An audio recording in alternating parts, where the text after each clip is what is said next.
करती है। इस प्रक्रिया में 36 घंटे की स्ट्रेस ट्रेनिंग शामिल होती है, जो बेहद कठिन होती है। इस दौरान जवानों को नींद की कमी और शारीरिक थकान का सामना करना पड़ता है, और केवल सफल जवान ही पैरा कमांडो बनने की योग्यता प्राप्त करते हैं।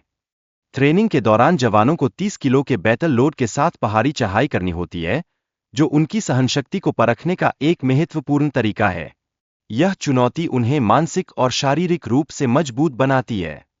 इसके अतिरिक्त, कमांडो जवानों को 10 किलोमीटर की दूरी तय करनी होती है, जिसमें उन्हें अपने साथी को कंधे पर उठाकर चलने का कार्य भी करना होता है। यह गतिविधि उनके बीच जिम्मेदारी और सहयोग का प्रतीक है। ट्रेनिंग में वजन बढ़ाते हुए 3 राउंड्स भी लगाए जाते हैं, जिसमें 30 से 80 किलो तक का वजन शामिल होता है। यह अभ्यास सैनिकों की शारीरिक सहनशीलता को बढ़ाने का एक महत्वपूर्ण उपाय है। इस प्रक्रिया के तहत जवानों को 12 फुट गहरे पानी में ऑक्सीजन की सीमित मात्रा के साथ डुबोया जाता है, जिससे उन्हें तनाव सहने की क्षमता विकसित होती है। यह अनुभव उनके मिशन के दौरान अत्यधिक महत्वपूर्ण होता है। चीनी सैनिकों को ट्रेनिंग के दौरान जिंदगी और मौत का खेल खेलना पड़ता है, जिसके तहत उन्हें कठिन परिस्थितियों का सामना करना होता है।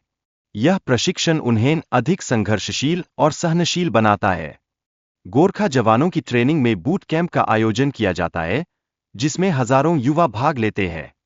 चयनित युवाओं को आगे की ट्रेनिंग के लिए कई परीक्षणों से गुजरना होता है, जो उनकी क्षमता को परखते हैं। गोरखा जवानों की बहादुरी के किस्से प्रसिद्ध हैं, जहां उन्होंने सेकंड वर्ल्ड वॉर में अंग्रेजों की तरफ से लड़ाई लड़ी थी। उनकी साहसिकता और त्याग की कहानियां आज भी लोगों के बीच चर्चित है। गोरखा रेजिमेंट की बहादुरी और उनकी विशेष ट्रेनिंग विधियों पर भी प्रकाश डाला गया है, जो उन्हें अन्य आर्मी रेजिमेंट से अलग बनाती है। यह विशेषताएं उन्हें युद्ध के लिए और भी अधिक कुशल बनाती है। सैनिकों को नुकीले खेलों पर लिटाने और भारी पत्थरों के नीचे रखने जैसी तकनीकें उनकी सहनशक्ति को बढ़ाने के लिए उपयोग की जाती है। ये गतिविधियां उन्हें मानसिक और शारीरिक रूप से चुनौतीपूर्ण स्थितियों का सामना करने के लिए तैयार करती है।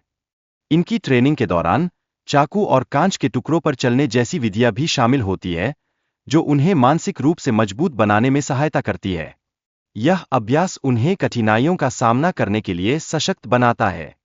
स्पेशल सर्विसेज ग्रुप की ट्रेनिंग में जवानों को विभिन्न प्रकार के हथियारों का उपयोग करना सिखाया जाता है, जिससे वे युद्ध के दौरान निपुणता प्राप्त कर सकें।